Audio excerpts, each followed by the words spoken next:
So I'm quite sure everybody up here is cool and all. Because you even got a damn, if you got a thirst on that, we're going to get into that particular part. Because that's one thing, you cannot accept any type of consciousness now. If they program you, we're going to get into that particular science right now. Let's deal with some other things at this particular time.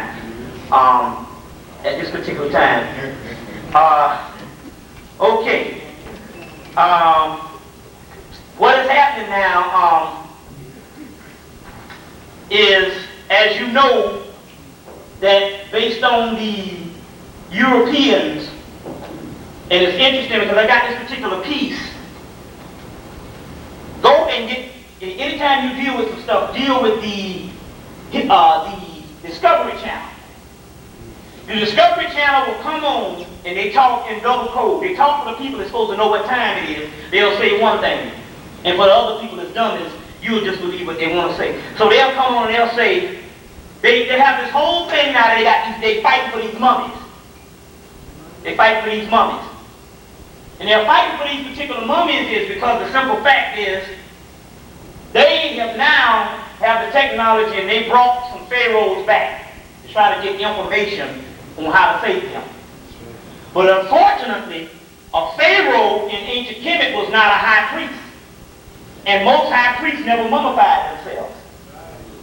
So therefore, Pharaoh, although he was the raw symbol for everybody to understand, he was not the actual high priest. And it's interesting because in '94 I was in Barter's bookstore and I ran up on a book on the cloning of the pharaohs. And I think I was a couple of dollars short, and I said, well, I'm going to go and get some money when the store was about to close.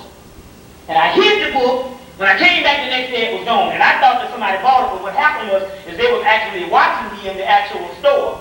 And they came and got that book, and it was talking about how they actually cloned Ramesses. You see what I'm saying? And got some of his memory. And so they're dealing with that particular part. But it's interesting because we know, like I said, that Barnes and Nobles now has come into Atlanta, and they're doing this all over. They're now coming in Barnes and Nobles and Barter's bookstore. Those are the ones. They'll come in and they are now running other small bookstores out. So a small bookstore that can come in and deal with occult books or particular books, they will run them out. And they'll say, well, you can come here to Barnes and we have what is called an unlimited ordering list. So basically, they want to track the amount of consciousness or the amount of stuff now that is coming out to the public. Go and see the movie Conspiracy Theory on how they caught Mel Gibson when he went to doggone Barnes and Noble. And the reason why I know they had a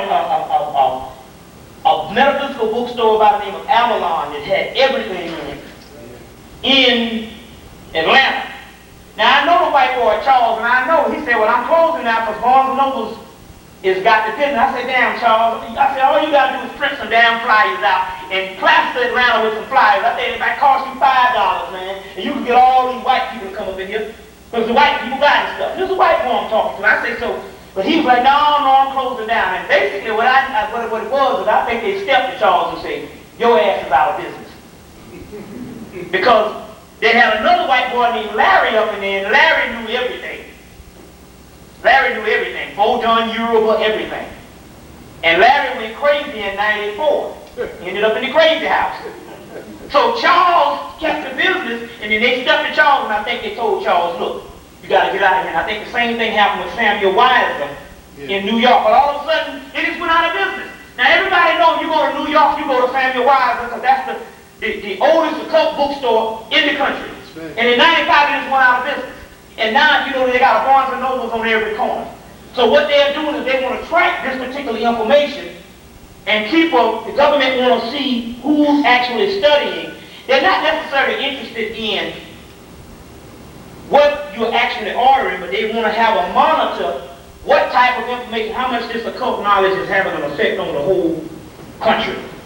You see what I'm saying? On the whole country.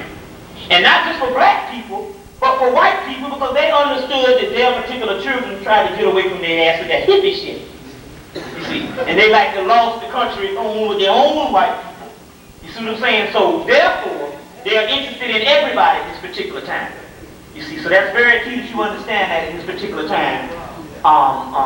So you know also that during the Victorian times, the the 1900s, you had a whole resurgence of white people eating mummies. It's called mumia. The word mummy comes from a black substance called mumia, and from that they got the word mummy. They got the word mummy. And so therefore, they have a whole, and that's all a part of the whole vampirism type thing that's been going down too. The mummy eating and all of that type thing. But going back to the actual Discovery Channel, they were talking about trying to get the DNA from the pharaohs, and they were trying to find out whether the pharaohs at a certain part of Egypt were actually what race they were. So when they got there and all, they was lying saying they didn't say it was black and all, but they looked in this particular mummy's skull because the mummies didn't have brains in them because they take the brains out. And they said there's a black resin up in here. And right there that meant it was melanin. So they were saying different things on the actual show. But when you go in, when I read the TV guide, they said, is the fight between these mummies? They got a fight all over the world. Everybody, they trying to hunt down all the mummies they got away from the major museums that they have already ransacked. Everybody got a mummy. It's almost like, that's like, they're trying to, that's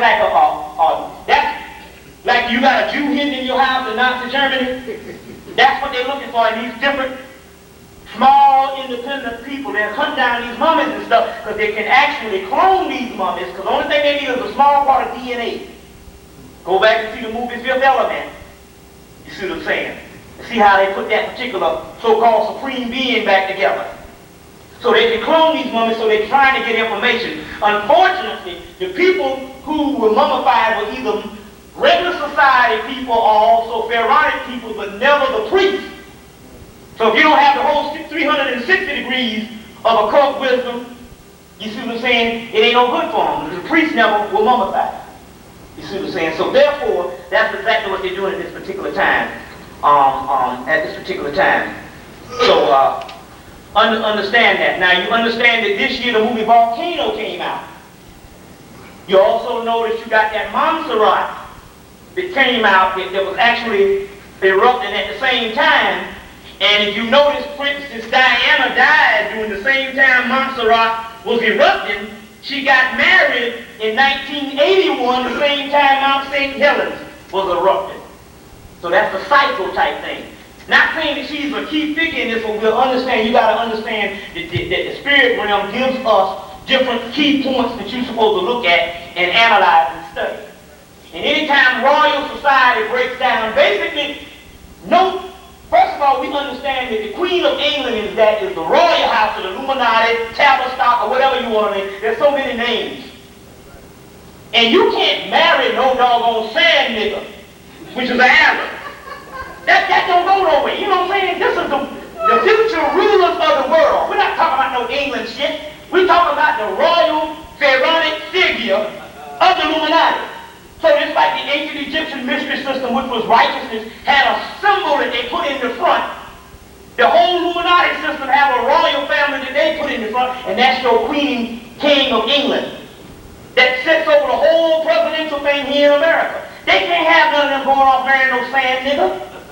You see what I'm saying? Because they don't know what an Arab is made up of. It's not, even Alvin Van Sertima said that they never really said it was European anything, because it's a mixture of all types of races. So they can't have this thing going on, so they took her out, and the men on the motorcycles was hitmen and all that kind of shit. You see, then the man up in the hospital, don't they have his tongue cut off or something? Didn't they have his tongue cut off, the guy that lived and all that type of stuff? That's a raw hit, but either way, it doesn't matter on what they did as far as the why they did it. It's still a faction of the actual royal house of the Illuminati, which is the pharaonic branch. Pharaoh means king, a great house. The house of the Illuminati, the house of Rothschild, or whatever, because there's so many different factions of it. We just give that name Illuminati because you know what that is. The house and that pharaonic figure, that's all breaking down, that's crumbling. You understand how that goes? Just like, the whole thing that went down in ancient Kemet when we started crumbling and all. But then again, on the other hand, this is the whole righteous thing, the unrighteous government breaking down. So we need to understand that part of anything. In anything. So let's go on and see what we got here. Because because I want to speed this up and get right to the point also too. The United States government in 1971, so let's do the math on this. Honorable Elijah Muhammad was this guy that rose up from Sandersville, Georgia, went up to Detroit with a 4th grade education. He met up with Master Muhammad in 1931. So 31 from 71 is how many years? I don't know, 40 years, right? I'm art reads and shit. I'm getting no math now. 40 years. 40 years. On the 40-year anniversary of this particular party, the United States government and Hollywood, Columbia Pictures, Columbia, made a movie on the Honorable Elijah Muhammad's life. And the name of that movie was 1971 Columbia Pictures, a movie. And whenever they make a movie, they get the top actor to do it, which is very important. And they made that movie on the Honorable Elijah Muhammad's life, and they used Sidney Poitier to do that movie. And the name of that movie was Brother John. Anybody else saw the movie Sidney Poitier, a movie with your Brother John? It's an obscure movie, Brother John. I think in the movie, in a small town down south, this boy is born. One day a wind came and this boy was born, just like any other average boy.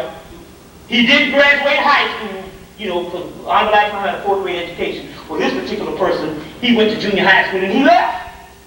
And every time his family members would die, he would come back and see that person off before they died, and nobody would even get in contact with him to even come back. And the white doctor picked up on it one time, the doctor who brought him into the world. He said, his sister's dying, and I guarantee you he'll be back here. And there won't be nobody, and nobody else will. I'm the only person to know that the sister's dying, but he'll be back here, and we don't know how he comes, but mysteriously he shows up. And when they checked the brother out, the brother had passports from all around the world. And they said, what is that? He said, that's the Bible in Arabic, and he said, it's the Quran. And the white boy came to him at the end of the movie. He said, I know one thing. He said, everything that boy is, he said, he had these manuals. He said, everything he's writing down in those manuals will affect the outcome of our lives. But when you looked at the manuals, it was clear paper, but he was right on it. And the white boy came in and said, how the end will be. And Sidney Poitier said, I can't tell you that. He said, will it be by fire? He said, I can't tell you that. And then there's this age-old question that the New Agers, this whole New Age thing. Well, what about love? What about love? Sidney Poitier said, that might not be enough. You see? And anyway, this movie was made in 1971 in the United States government. And Brother John, if you understand biblical studies, is the Hebrew Elijah, the Christian John. You understand? So Brother John is Brother Elijah, born in a small town down south and only had a minimal education, but will become a person that will have a whole nation. You see what I'm saying? Have a whole nation. Very few you understand this particular time, because that particular movie, they made that particular movie based on Honorable Elijah Muhammad's life. Very key. And so we thinking, and just like they gave him a congressional parade in 1956, or sometime in that particular area, 1956. And he doomed them all to hell when he went to the congressional party. And they thought, you're going to be on our side, and that's what the whole thing came about. But also, Frank Herbert, who wrote Doom, the movie Doom with Frank Herbert, he studied Arabic and Sufism for 7 or 8 years, and he wrote the movie Doom, scheduled by the government to be released in 1965, which is 100 years after the Emancipation Proclamation. And the movie Doom, the book Doom, if you get the Frank Herbert book's Doom, it is more accurate on the Mahdi or the Messiah than the King James Version. You see what I'm saying? So he wrote that particular movie, and also he wrote the book in 1963, and they thought that the Mahdi at that particular time was Malcolm X, so they took him out in 1965. Same thing with this whole Doom thing. Very key that you understand that. The way they do things, they have pinpointed it down to America, and we have the actual documents that say that at this particular time, and we'll get into that in a few minutes. Go into the movie Conspiracy Theory, because everything that he said in Conspiracy Theory was true. Mel Gibson. But they made him crazy. They made him like he's crazy, a psycho, and that's to throw the masses of the people off. You say, that's some crazy stuff. You understand what I'm saying? Truth is stranger than fiction. But in actuality, most of the stuff he was dropping in the movie was true. So go see that movie if it's still out of, they don't ski out that long anymore, so you might just have to either get a bootleg video. If you come to Atlanta, you can get the bootleg things if you can't get it, or you can wait for it to come to the dollar flick or whatever the deal is, or wait for it to come on video. But that is what's going on. Also, check out the movie Life Force. Colin Wilson, a master of the occult, made the movie Life Force, and Life Force was based on this space shuttle went up, and they went up, and there's supposed to be this comet, but there was something behind the comet. And it was supposed to be these vampires, but it was these so-called entities that they found behind the comet. In the movie Life Force, it came out in 1985. And then we get this Hale Bop, and we get this so-called Heaven's Gate people kill themselves, you see, in saying the whole thing behind the comet. And it was just also talking about this thing that's over the earth at this particular time. So the movie Life Force, very key to understand that at this particular time. It's very key. Also get the movie, because the movie Brother John came out in 71. The movie Shaft came out in 71, which Shaft was the first movie that made a black masculine figure other than the Uncle Tom figures. You see what I'm saying? And Shaft was the first major movie. You never had one before that, where the brother was straight up Shaft. It means Shaft. It's representing the black dick. Shaft. The phallus of Osiris. That's the science behind it. But they will put these movies out because that's what a cult organization does. So the black dick, which is the phallus of Osiris, which is the obelisk, which is Shaft. You see what I'm saying? That's what the whole thing was about, the black masculinity. And they put certain things out and certain energy that they want to also deal with at that particular time, because they know we dumbers and they know we're not going to tap into it. So that's very key to understand Shaft. Attica went down that same year in 71. In this movie, Brother John came down. Now, if you go to the Matrix books, then you don't get the Matrix books now because they have gone total internet. So if you tap into the leading edge research group on the internet, leading edge research group on the internet, they have also a chronology that starts from like such and such BC up to 1994. So if you want to understand certain things that went down in certain years, that's very key. Because everything is a cycle that repeats itself. I guarantee you things that happened in 77 is happening now. 77, one of our kings, as far as America, not our king, the king of America, king of white America, got his ass killed during the same time that damn Diana died. Elvis Presley. Nothing is by accident. You got to understand how cycles go. You see what I'm saying? So they call him the king of rock and roll. So this so-called queen or princess, same royal shit, she got her ass killed. And everybody crying, but to this day they can't get over Elvis' ass. Gotta understand, you understand? And that's the cycle. You must understand that. And it's very key because the same cycle that when I get into what I came for is the same cycle that you got to stay up and understand this particular part. Put some water in your eyes. You got things that you must understand this when I get into this particular science on the Star Wars, Clone Wars. We're going to get into that particular part. That's very key. The 1986 movie Crossroads. 1986 movie Crossroads with Ralph Macchio and his black brother. And he's supposed to get, he's studying blues, a little white boy. And they're supposed to get to the whole crossroads, and they got the God and Legbar in the movie, which is the so-called devil, but in actuality, that's the high form of the God. We're going to get into something very, very serious tonight. Something that has got us fucked up now, and this is how it's got the rest of the people. And it has something to do with the Jesus thing. That's the stuff that can get you dead. That can kill you right now. This whole Jesus thing. I'm going to get into this today. Because that's actually the devil. I'm going to get into that. If you want to stay around, Jesus is the devil. Now that's the shit you got to deal with. We're going to get into this, and I'm going to get into the science on this too, based on the ancient Gnosticism that they dug up in 1945. Just warming up. You got to understand this. There's two Jesuses, but the one that everybody is worshiping is the devil. We're going to get into that. We got to understand this in this particular time. And when you call that name out, Jesus Christ, you can get fucked up behind it. That's why they give it to you. That's why they're handing you Jesus this and handing you. That's why the white boy is giving you that. It's a different Jesus, but you got to understand the science on that. Jesus is the devil. Now you got to stick around for that. It don't have nothing to do with the Jesus that you think you know. It's another whole entity. And you got to understand that. Now, let's get into what I came for. First of all, let me go through my books and try to understand some things at this particular time. See what we're going to deal with at this time.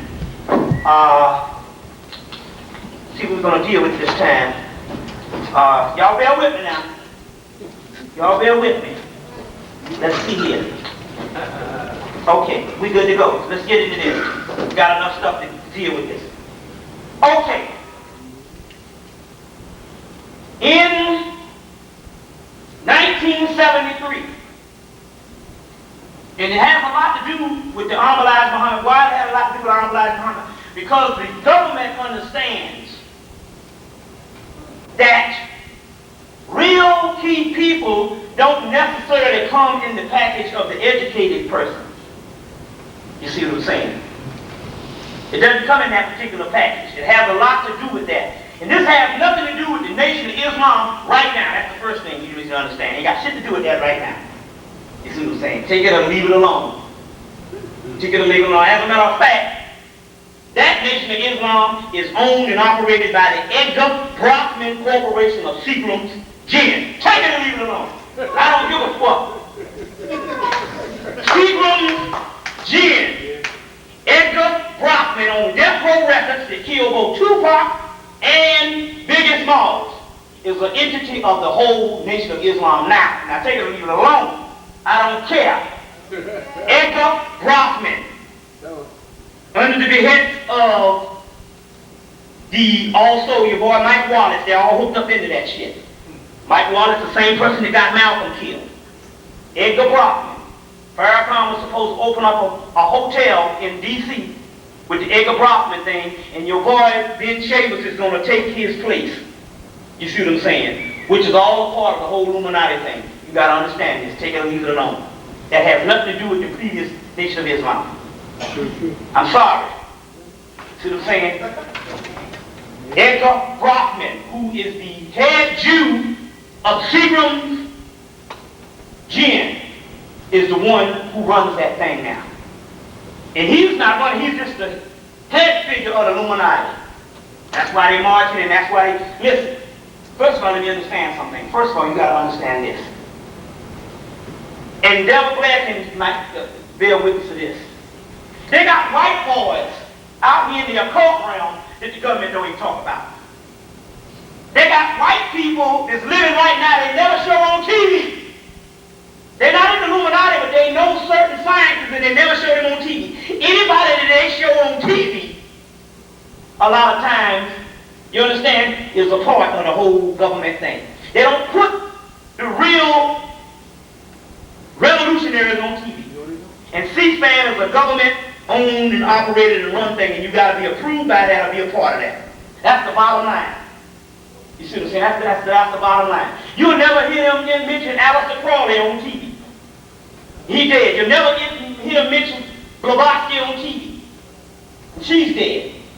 They got other people in their country. I'm talking as white people. They've got a white boy in England. They'll never mention on TV. There's several of them. And this is the way it is. That's the Edgar Brockman Corporation. Now, all you got to do is say, I don't need any. This is not, the good part about this is not a movement or ideology or religion that says you got to believe. It's not even a matter of you believing this stuff. This is just the right, only thing you're supposed to be doing right now is just writing down a certain amount of things and say, I'm putting this in the library just to check it out to see if it's true. It's not for you to believe. I'm not really trying to raise no thing saying, you know, you're supposed to believe me.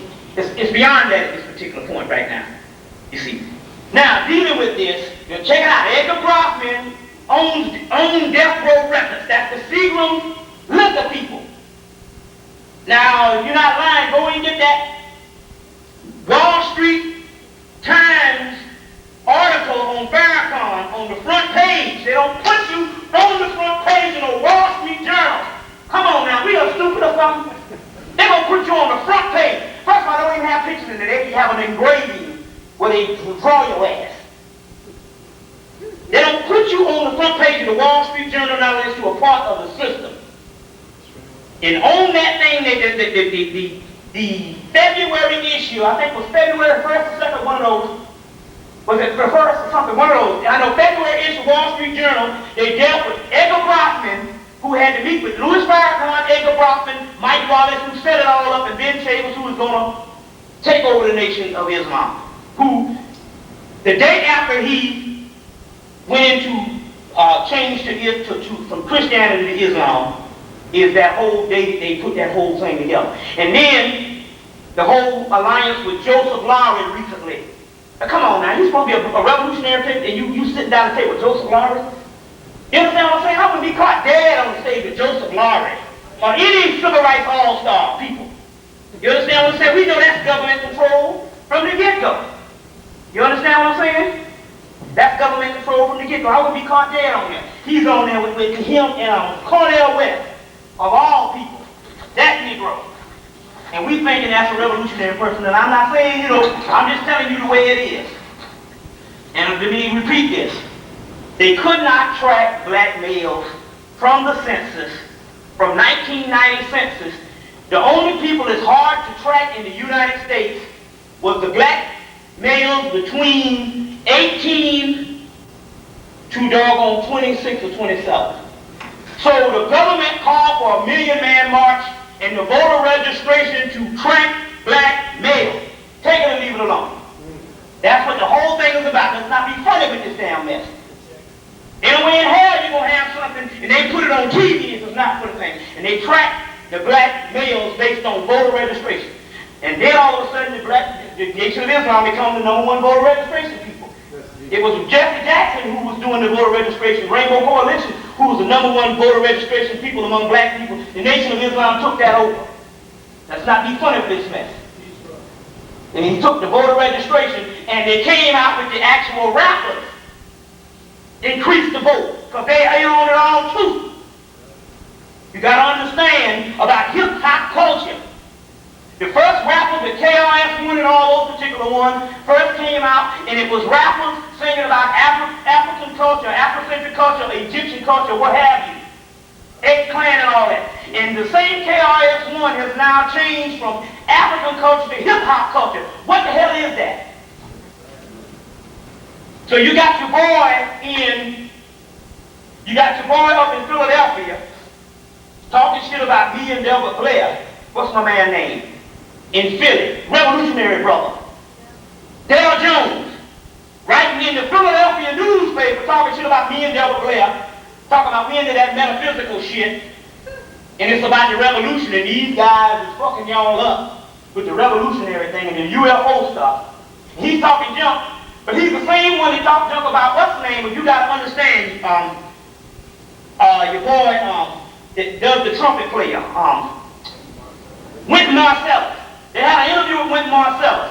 He said, listen, he said, I go back to slavery and I get some music that I heard from slavery and I put it in the horn and bend it into this iron tube. Now, people don't even understand what that means.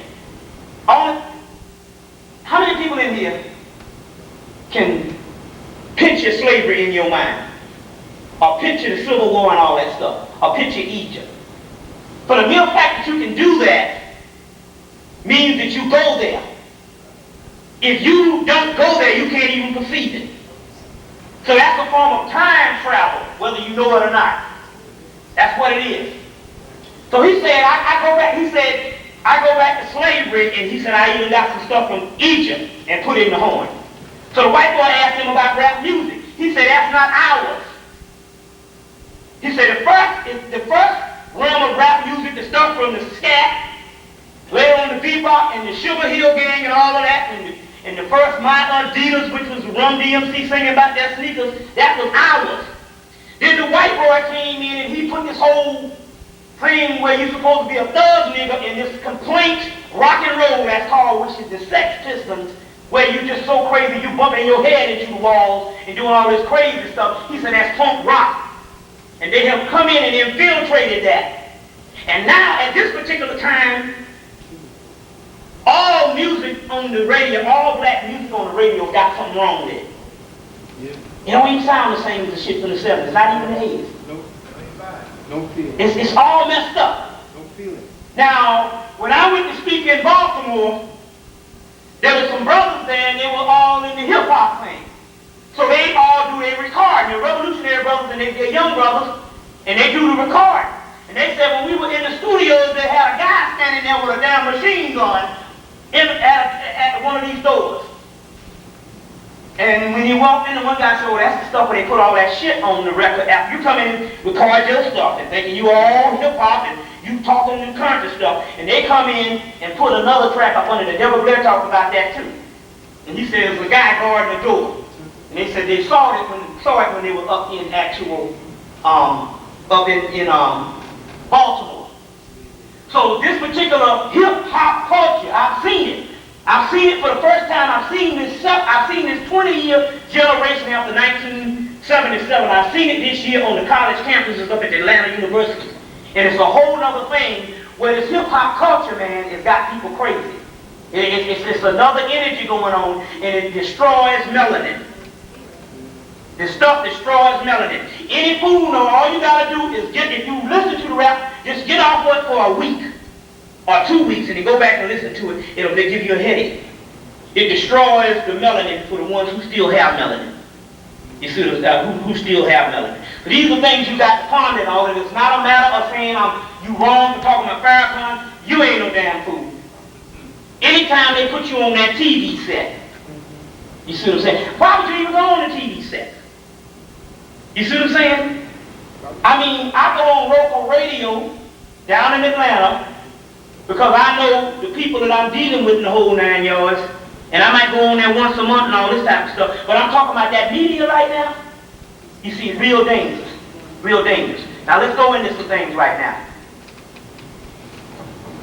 In 1930s and the 1940s, you had what is called the occult convention or the occult manifestation, or let's say you would call this the occult, the occult summit, where all of the knowledge for 100 years came to head.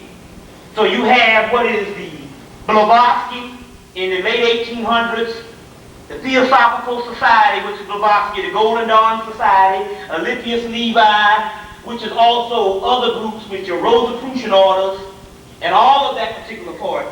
And all of the information that they got out of ancient Kemet, or ancient Egypt, from Napoleon, they synthesized this information, and based on the article in the book, the A.E. Powell's Astro Body, given to the Theosophical Society by C.W. Ledbetter and Annie Faisant, which the forecast is saying we're going into the 20th century. We know based on the ancient documents on page 169 in the Astro Body on what they said, they mentioned who they were. They said we're going into the 20th century and we have to survive into the 21st century. We got about 100 years.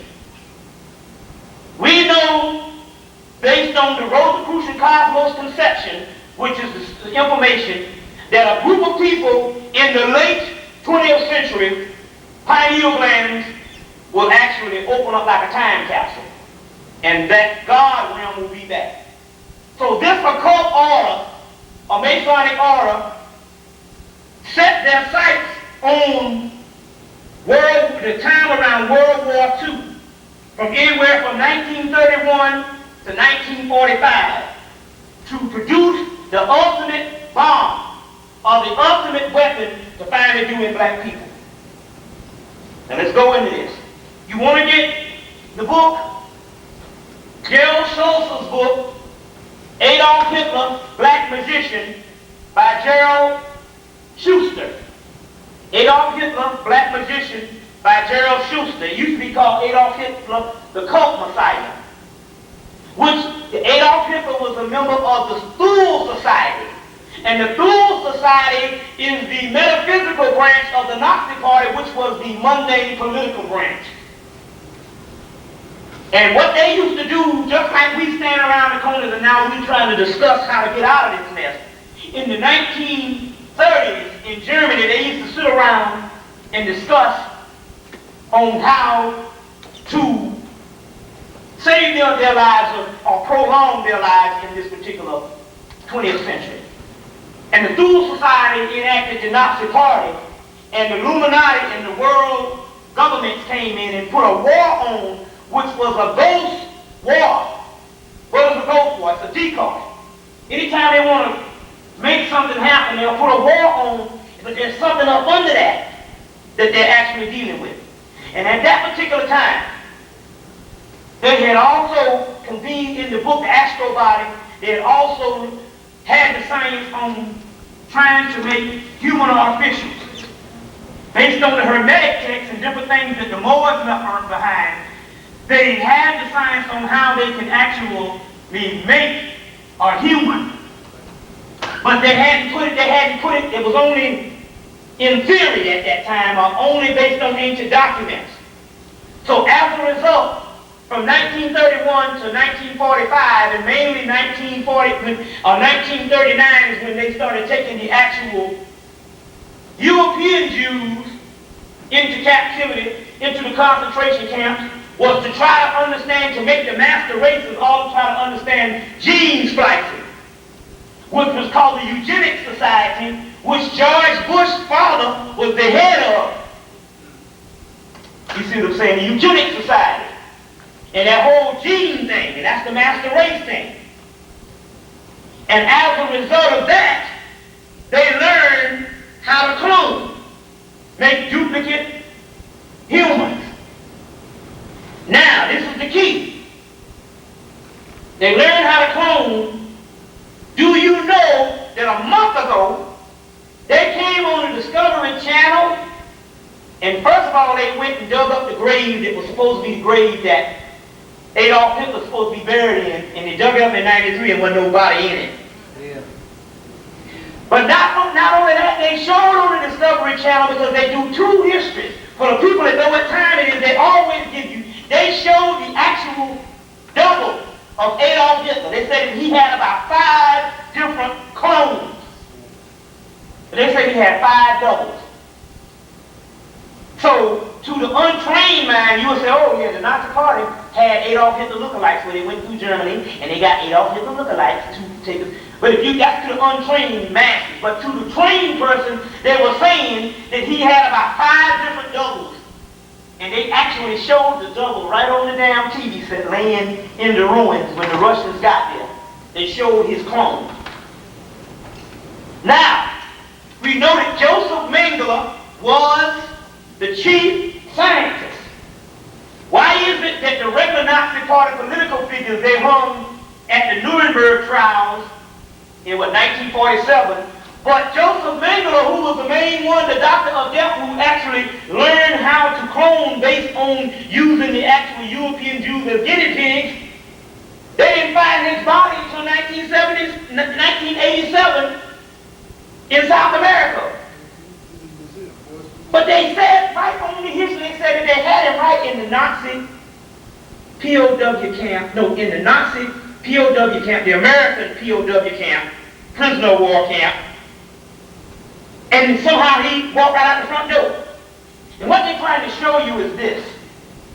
After 1945, they said, hey, you got it? They said, we got it. People learn how to do this thing. So after 1945, they came in. They got him out of Germany, and they got Adolf Hitler out of Germany, and a few other head Nazi people. And so the Joseph Goebbels and Himmler and all the people that died, those were actual duplicates and decoys that they left behind in the first damn place. And the whole Nazi Party got away, including Abercrombie and the boys. And they just gave the duplicates up. And it was an elaborate thing with the United States government, the British government, and the whole secret societies. And they gave it up, and this is the key. So, in 1956, they came out with Invasion of the Body Snatchers, which was a movie which was based on cloning. In 1956, they came out with the actual movie. Now, dealing with the science on this. Some people heard this, but I got some new stuff, because this is the reality right now. And all you got to do is check your spirit and see if it's right. If I'm lying, just check the spirit to see if it's right, because the spirit gave you this. And this is horrifying. But it all came to the point when it all went down, because it has something to do with Star Wars. So they announced it in 1955, but when they first did it, because they used the European Jews, when they first learned how to clone, they could not clone black people based on the melanin.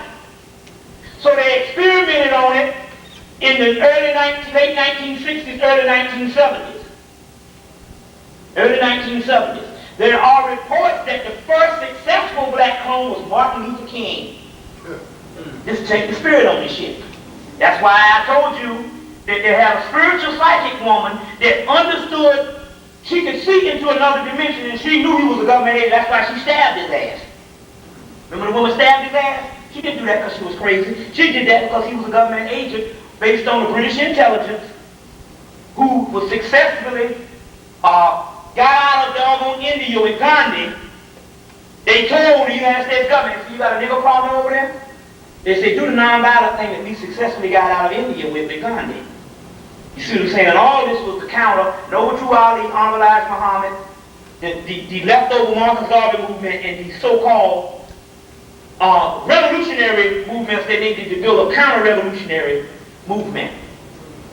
And so therefore, they came into Morehouse College, and that whole 9 yards with Illuminati Central, and you know the Rockefeller thing with Spelman, and they recruited Martin Luther King, because it was supposed to be Ralph David Abernathy at first, but he was already established with the church. And they recruited Martin Luther King at that particular time, and they gave him Gandhi's non-violent thing, and that's what he said. He said, I'm trained by Gandhi's philosophy, and as a result of the most successful secret agent, they gave him a birthday, a holiday. They don't give you holidays, black people in this country. Because first of all, the black people in this country are supposed to be still 3/5 of a human being. So they don't give 3/5 of a human being holidays.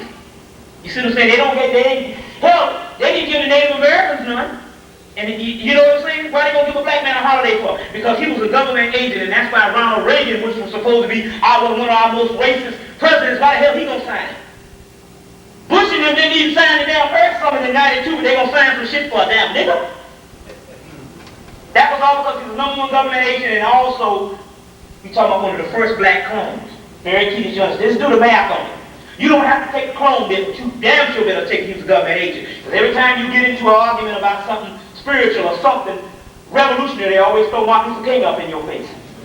That's because you can see that's a carving of counter-revolutionary. And also because they thought Malcolm was the Messiah too, because, you know, they visited him in prison in 1941. Get Neil Wilkerson's book also too, in 1941. Now, dealing with this particular information, they could not deal with clones. Now, the actual document we have here, that we found of the Honorable Elijah Muhammad somewhere in the 1950s, he said that they were making, from the 1950s, he said that the group of people from Nazi Germany had put together something to destroy the black man altogether, and they talk about these robots they made and put into the black community. And not only that, they said that these same robots, the first ones also spreading AIDS. So we got the document here that was done in the 1950s by Elijah Muhammad, where it predicted AIDS and cloning. You see what I'm saying? And we got the documents here for the people that won't want them. And anyway, dealing with this, let's understand something. Dealing with the Star Wars trilogy.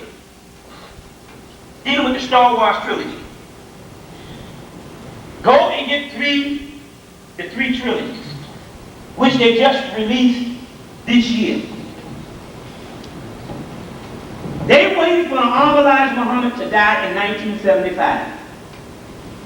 And in 1975, he left. George Lucas, who is the creator of the Star Wars trilogy, started writing his Star Wars trilogy in 1973. In 1975, they waited for Honorable Elijah Muhammad, or whenever he was going to die, when they didn't know, but anyway, when he died, they gave black people one last birthday party with the bicentennial year, 1976. And you know, Richard Pryor, bicentennial nigga, and they ended up lobotomizing him when he went into the hospital in 1980. He's never been funny since. Also, we mentioned, I don't know if I mentioned the last time I was here, but Honorable Elijah Muhammad told Malcolm X he told Muhammad Ali, he said, listen, he said, you can't be going around talking shit to these white people up in their face, and you getting their money like that. He said, you the highest paid Negro they have. They gonna fuck you up for doing that. They told him that. He told him that. He warned him about that. Something spiritual happens every now and then, and they document it. Go back and rent the movie The Greatest. Not the best, well put together movie. But in the movie, The Greatest of Muhammad Ali, they have this woman that follows him around. This white woman in the movie followed him around to all his fights. And she said, I'm waiting for the day that they cut you up and do all this stuff. That was a real historical woman.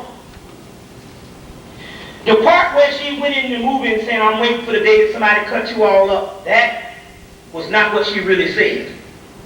But they put that in the movie. What she really said, I was talking about this one day in one of my partner's stores. This brother got his own store in the AU Center. I was telling him about the whole Muhammad Ali thing, how they fed him rat poison and fucked him up. Anyway, a brother stepped in and said, it's interesting you said that. He said, I remember what the woman said. Although they had documented it in the movie The Greatest that she did say something to him, they didn't put what she actually said in the movie The Greatest. They just put a rendition of her just being angry with him and obsessed with him. Anyway, she told him, she said, you know that mouth that you run your mouth with? That same mouth one day you will not be able to speak out of. And they was talking about that woman, and the guy said it, and it was spiritual, because the guy said, I remember what she said to this day. And as you see, he can't talk to this day. You see what I'm saying? And so to apologize, they let him damn near burn himself up in the Olympics with that torch and shit up there. You know. But that whole key is this.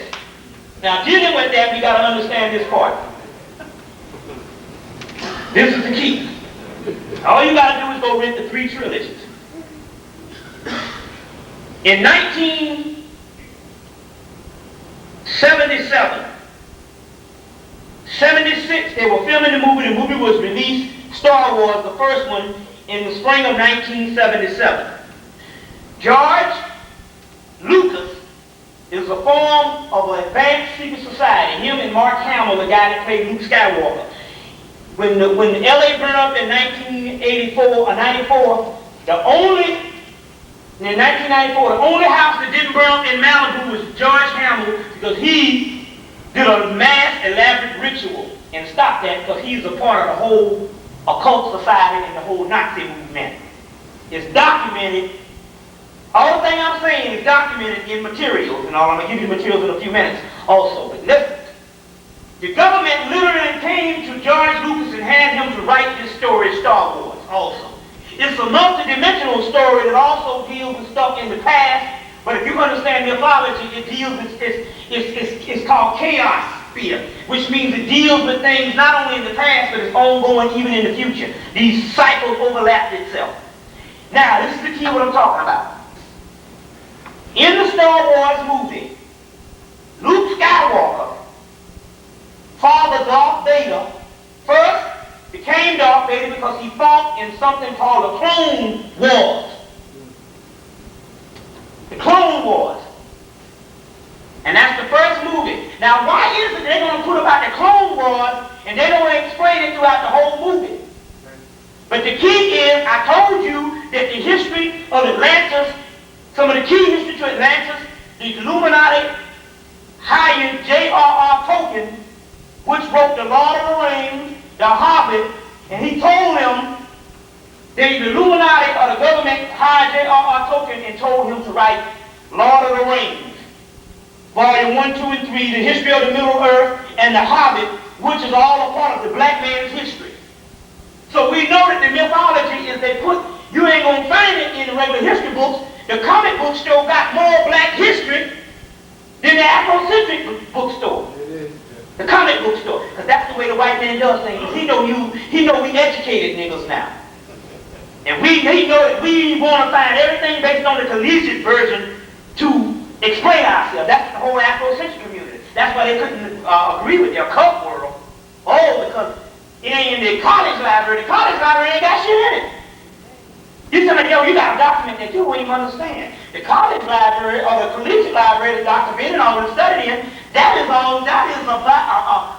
byproduct that they put up in there for niggas to go in and study.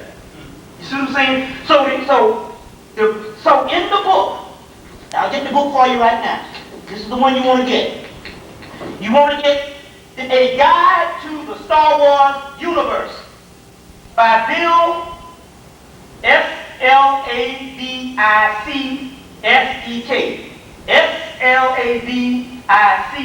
Slavicsek. Slovak or whatever this shit is. Some Russian name or whatever. Anyway, A Guide to the Star Wars Universe. This is the encyclopedia to the all trilogy versions, plus they got out about 50 books, paperback books on the ongoing trilogy. Now, he says in the movie, Obi-Wan Kenobi, which is supposed to be the person who trained Luke Skywalker's father. Anybody saw Star Wars before? And he said, oh, you fought in the Clone Wars? But they don't explain what the Clone Wars is. This is very key to understand this, because this is very serious, because I'm getting ready to bring it into the date. And right now what's happening. He said, yes. Anyway, in order to understand what the Clone Wars is, I had to go and get this particular book. And it says the Clone Wars was fought by Obi-Wan Kenobi and Darth Vader, and later on Darth Vader became and turned to the dark side. In another part of the book, they call it, it's called sporadic cloning cylinders. And in there they say that the sporadic cloning cylinders is these cloning cylinders, or these cloning camps or units that they cloned a great deal of people in the particular universe. They said that one particular clone, if you took a year to make that clone would be perfect. But anything less than that, the clone would result to madness. Now, to break it down in layman's terms, they can clone a body in a couple of hours. The clones that they need to complete, where they can make a complete duplicate, is 3 days. Which means that clone can have a regular life. It's just a duplicate. The other clones go crazy. They said at first, when they first learned how to clone in this book, they could not clone the force, the ones with the force. Now we know that force is melanin, the stuff that binds you together. 6 protons, 6 neutrons, 6 electrons, which is carbon, 666, which is the key to the Bible, other than the beast. It's the carbon, which is the essence of melanin. You can get that also documented in Preston Nichols and Peter Moon's book, the Montauk Project, Pyramids of Montauk. That's the 4th volume of the Montauk book. 6 protons, 6 electrons, 6 neutrons, which is carbon. So that's what the force is. In another book, they explain that the 666 is also what binds us together, which is talking about carbon. So when they say the force, it just means melanin. That's what the force is. Dark matter. And dark matter is carbon. And carbon can also be invisible. And it can bind everything together. That's what it is. So they say they couldn't, at first in this book right here, they say at first they could not clone the ones with the force. But they can later on work with it until they got the science in which they could clone a force person, which means that they could clone a person with surface melanin. But they could not clone that cosmic seed. You see. So, what they did was this. Now to break this down, what this has to do now. From 1977 to the anniversary and the celebration of 1997, this is very key that you understand this. This is why they released the 3 Star Wars trilogy, first in the movies in February, and they just released the special edition compact, the special edition video edition, both widescreen version and regular version in August the 26th. is they're celebrating something called the Clone War that took place here in America and now taking place on the African continent from 1977 to 1997 to 1997. And what it is this. The numbers are staggering. This is what I'm here for. Let me set the pace for this so you can understand something based on sociology. The people that act and behave the way they do now, black people in the street, could not have come from the same people that just 20 years ago and 30 years ago was seen as the moral authority for America, which white people even used as the model in which they would follow themselves to be righteous. What I'm saying is this. Let's understand the scenario here. First of all, you got people that was ripped apart in slavery, totally mutilated, brain dead, and was supposed to go crazy based on the white man's observation. But ended up coming out and being a force so doggone powerful till it became the American classic.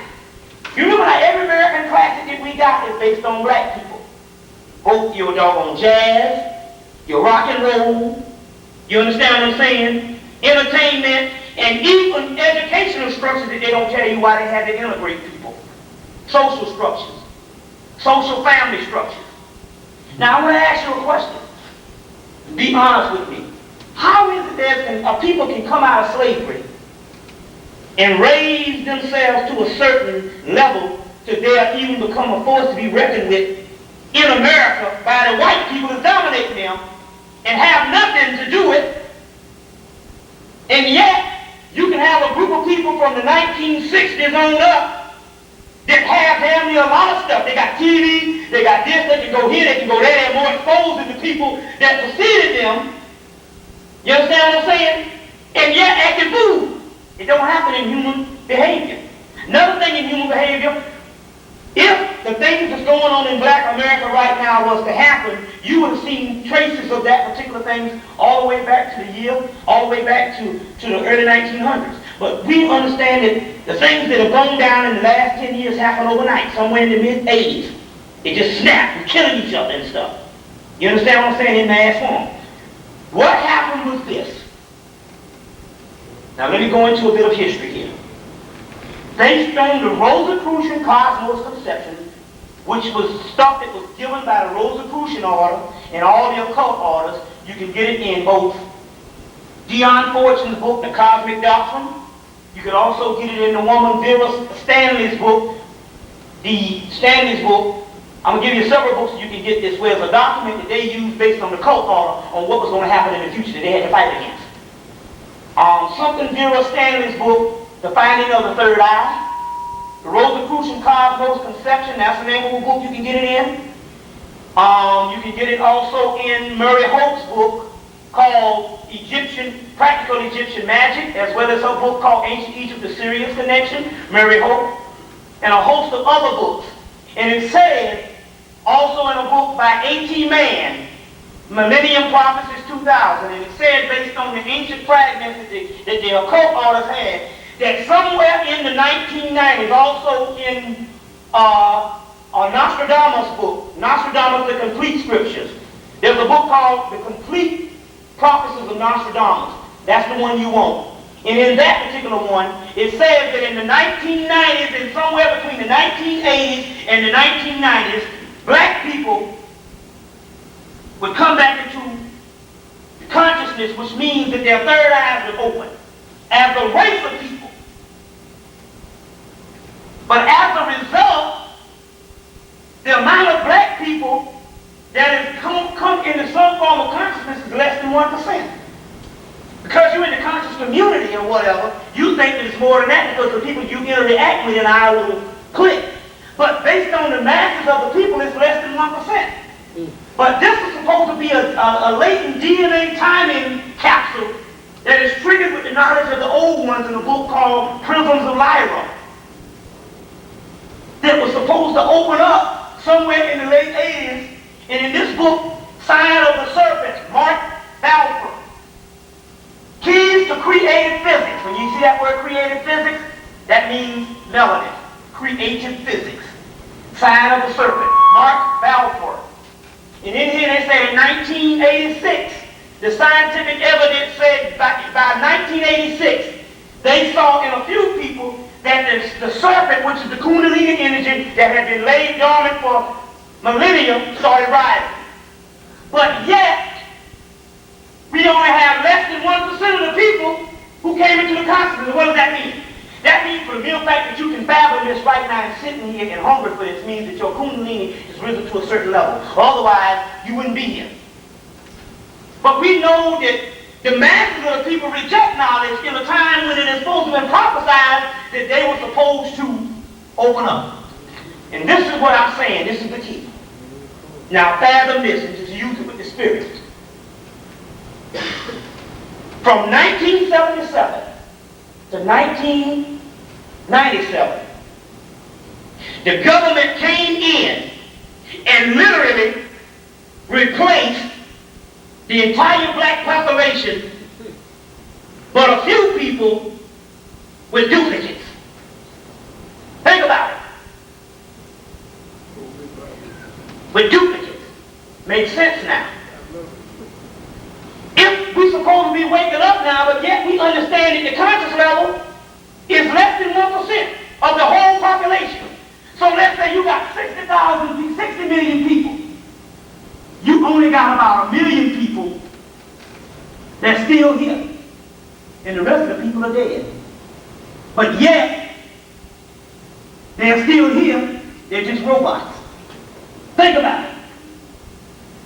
Because we know now that there's no such thing as a black race now. That shit is over. As a matter of fact, what they didn't tell you is, from 1945 to now, half of the European population of America and Europe are cloned too because they couldn't live on the earth based on the sun and the rays. So therefore, they had to clone them. And they've been cloning them since 1945. And a real impact around 1956, but 1956 with the invasion of the body snatchers was actually a government report on what they were doing, which they made the invasion of the body snatchers in 1956, 1978, and in 1993, excuse me. So my point is this. What I'm saying to you is this. That the masses of the people are not even here. They have been replaced. Now I want to show you what I mean by that. Let's just deal with basic social structure on the way pathologies are. In the 1960s, every person that just stood up, even on a civil rights level, was killed. You understand what I'm saying? And something bothered me with the whole resurgence of all this knowledge.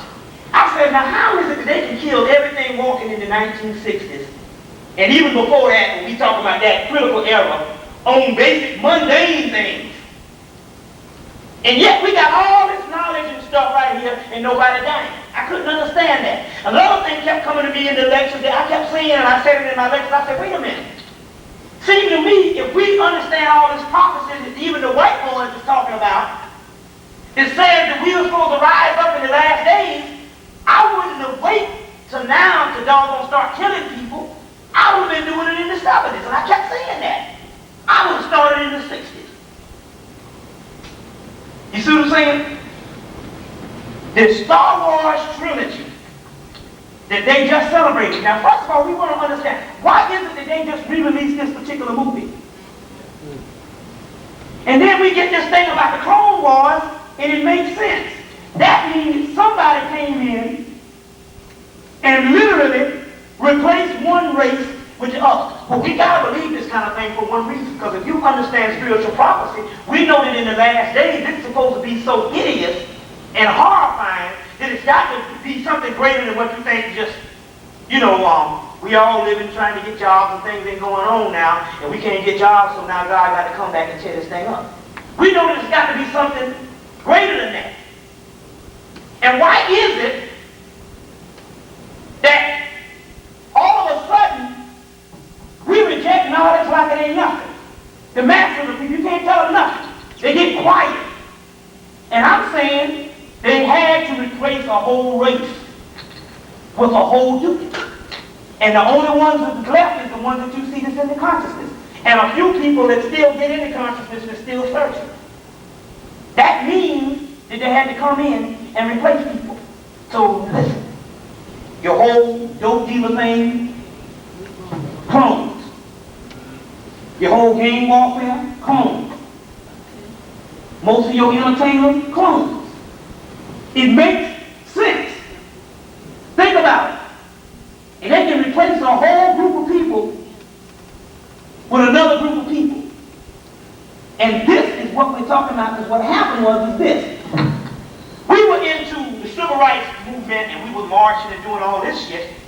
The white boy said, hey, wait a minute. Our own children are getting away with us with that hippie Vietnam thing. They said, okay, look, in the 70s, give them all what they need, love and sleep. But they went so advanced, and so now we're starting to wake up, and we're going back to the same tactics we used in 1965. And he's so advanced now, till he even welcomes us to do any kind of thing that he wants to, because he understands that they have a replacement. Now, the Europeans, who have been clones too, they take time on their clones so they can get a complete duplicate. They can have the same behavioral structure, and even though they used to be to the point whereas they used to be a lot of pathological, they can even go in and program out different pathologies and make a perfect human being. So now you see Europeans that treat you better than black people. I'm saying you have to understand that they have the technology to do this shit. On the other hand, if it takes them a few days to make a clone that's perfect, they say that anything less than that, if they clone in a couple of hours, is bound to go crazy. Then you can understand why black people are going crazy around here. This is a nightmare and it's a horror. And all I'm trying to say is just, it's not the type of thing where we're trying to give some alternative information for me to sit up here and sound, but all I'm saying is to try to just take your spirit right now and try to just bear witness on what I'm trying to say and see am I not lying or anything. What's that? They talking about? Okay, wait a minute, they want to get out of here? Okay, they trying to hold it down? Okay. Okay, well, I went to yeah, for me. Yeah, come on out the hall. Yeah, about what time is that at? About 10. I can do that. Yeah, okay. But okay, let me wind down right here. But what I'm trying to say is this. I want to get to this. How much time you want to cut it off with? Right now? 5 minutes? Okay. 5 minutes. Okay, listen. What we're going to do is you know how to, the hotel is tripping, not on what we're saying, but it's tripping on the time right now. It takes 1 hour, 3 minutes. Okay, take 1 hour. What we're going to do is we're going to pick this up tomorrow. I'm going to speak after God Monday. Because I 8:30. No, I'll come on at 10. Ain't getting up no 8:30. That ain't my thing. But the point I'm trying